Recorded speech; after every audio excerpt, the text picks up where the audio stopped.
Hola chicos, ¿qué tal? Vamos con el punto 4 y a ver si también nos da tiempo a hacer el 5 y ya vamos terminando el tema. Bueno, en el punto 4 tenemos la degradación de la energía. Degradación significa pérdida de energía, ¿vale? Entonces vamos a volver como punto de partida a la famosa frase: la energía ni se crea ni se destruye, tan solo se transforma, ¿vale? Bien, ¿cómo se transforma en la degradación de la energía? Normalmente lo que ocurre es que la energía del sistema o parte de la energía se pierde, se disipa en forma de calor. Por cierto que el calor se representa con la Q de queso, pero no tiene mayor importancia, mayúscula, eso sí. Entonces vamos a ver varios ejemplos en los que se produce esa pérdida de calor esa pérdida de energía en forma de calor. El primero que tenemos es un gesto muy característico que lo hacemos todos en invierno, que es frotarnos las palmas de las manos para calentárnoslas. Tú tienes las manos muy frías en invierno, ¿vale? Las sacas de los bolsillos y frotas una contra la otra, ¿no? Este movimiento lo que hace es que la energía cinética de nuestras manos, ¿vale?, se transforma en calor. Por la fricción, el rozamiento entre las palmas de las manos, ahora sí que hay rozamiento, ¿vale?, la energía cinética se transforma en calor. Entonces, parte de la energía de nuestro cuerpo se está transformando en calor. O sea que se está perdiendo en teoría, ¿vale? Vamos con otro ejemplo. Las bombillas. Las bombillas, si os acordáis de la bombilla del vídeo anterior, ¿vale? Esta pequeña bombilla que teníamos en el circuito, estas bombillas antiguas eran muy poco eficientes.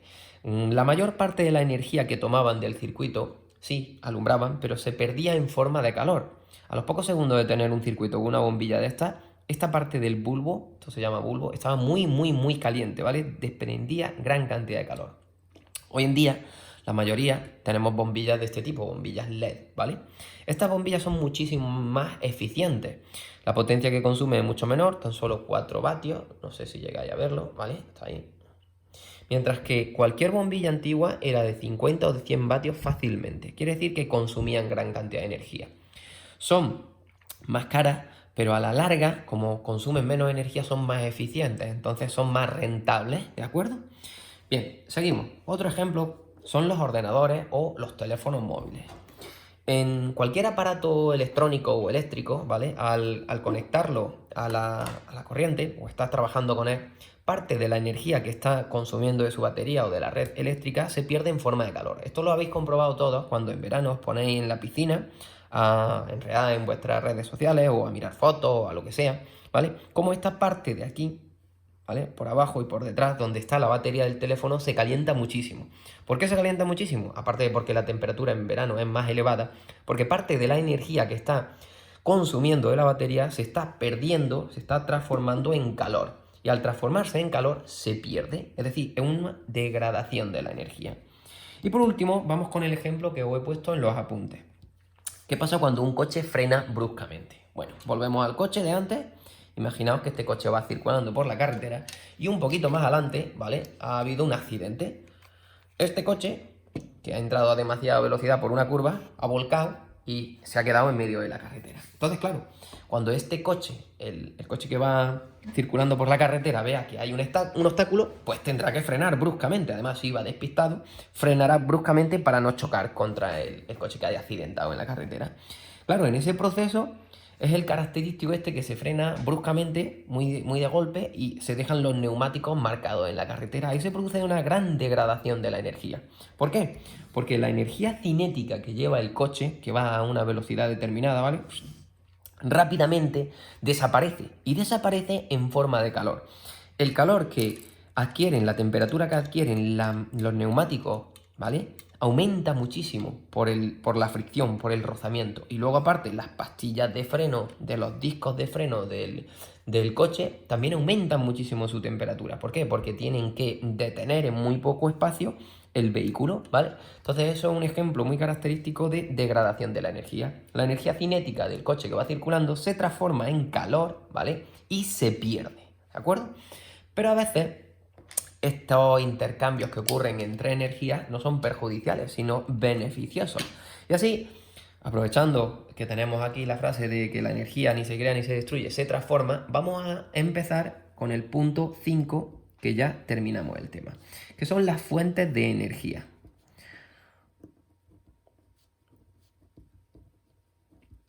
Bien, la energía se puede clasificar en diversos grupos dependiendo de cómo la obtenemos nosotros, es decir, de su procedencia.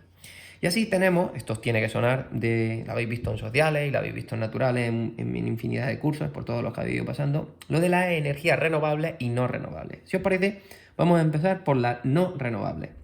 El orden es indiferente, ¿vale? No renovables. Las energías no renovables se clasifican dentro de dos grupos. Las que proceden de combustibles fósiles,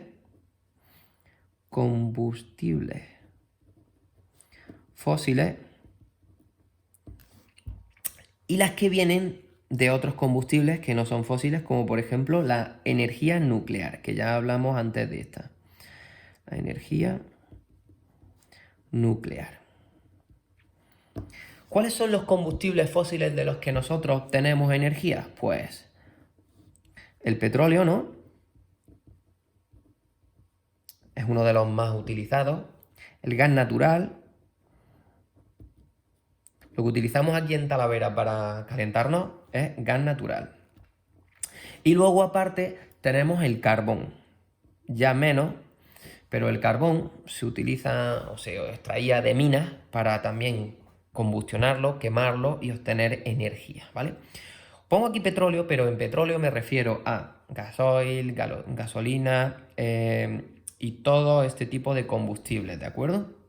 También el queroseno de los aviones, todo eso estarían englobados en el petróleo y sus derivados, ¿de acuerdo? Todo esto constituyen las fuentes de energía no renovables. ¿Por qué son no renovables? Porque proceden de un recurso que se va a agotar en un periodo de tiempo, pues más o menos corto, ¿de acuerdo? Por otra parte, luego tenemos las fuentes de energía renovables. ¿Cuáles son las fuentes de energía renovables? Pues aquellas que proceden de un recurso inagotable o que en un periodo de tiempo va a ser inagotable, ¿vale? Por ejemplo, tenemos la energía solar, que por cierto puede ser de dos tipos. Ahora os cuento. Tenemos la energía eólica,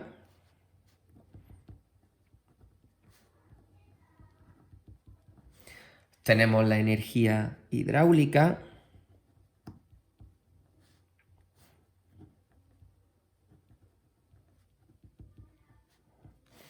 tenemos la energía mareomotriz,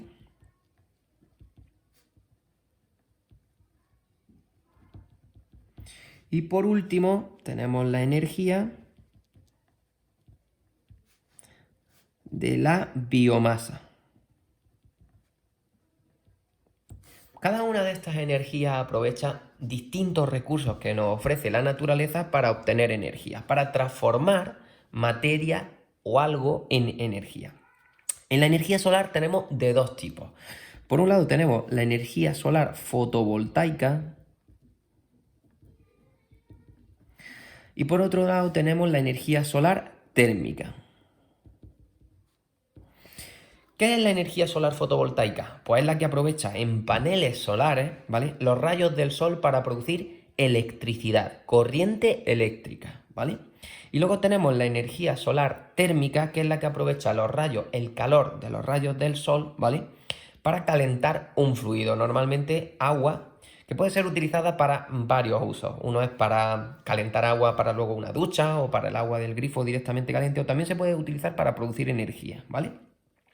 Luego tenemos la energía eólica, que utiliza el viento, el aire en movimiento, para mover. Normalmente son las aspas de un molino de viento, ¿vale? Eso aquí en La Mancha es muy conocido desde hace muchísimos años, para luego obtener energía. En un principio se utilizaba para moler el grano y obtener harina, pero hoy se utiliza para producir energía. La energía hidráulica utiliza el movimiento del agua, normalmente suele ser de un río, o se almacena en una presa para luego dejarla salir a gran velocidad y así poder producir energía también, ¿vale? La energía mareomotriz utiliza bien las mareas o el movimiento de las olas para producir energía eléctrica. Y la energía de la biomasa también está muy extendida últimamente porque hay una gran cantidad de residuos, tanto agrícolas como forestales, que se utilizan para quemarlos en una caldera y producir energía. A todos tiene que sonar esto del pellet. son unos pequeños granitos, ¿vale? De restos de madera compactados que se introducen en una caldera, se les prende fuego y se usa para producir energía. Bien.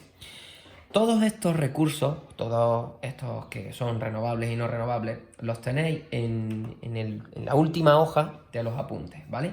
Está en la página, creo recordar que era la 6, ¿vale? En la página 5 y en la página 6 viene un cuadro grande, la 5, donde aparece el tipo de energía, la definición y sus ventajas e inconvenientes, ¿vale? Esto hay que trabajarlo muy bien. Tenéis que saber en qué consiste la energía, cuál es el recurso que aprovecha y cuáles son las ventajas y los inconvenientes de ese recurso, para así poder trabajar con ello. Y luego, para finalizar el tema, tenéis un ejercicio, en el ejercicio número 9, viene una serie de imágenes, ¿vale? En los que aparecen distintas formas de energía y tenéis que clasificarlas. Me estoy dando cuenta que se me ha olvidado aquí poner la energía, o la pongo, la energía geotérmica.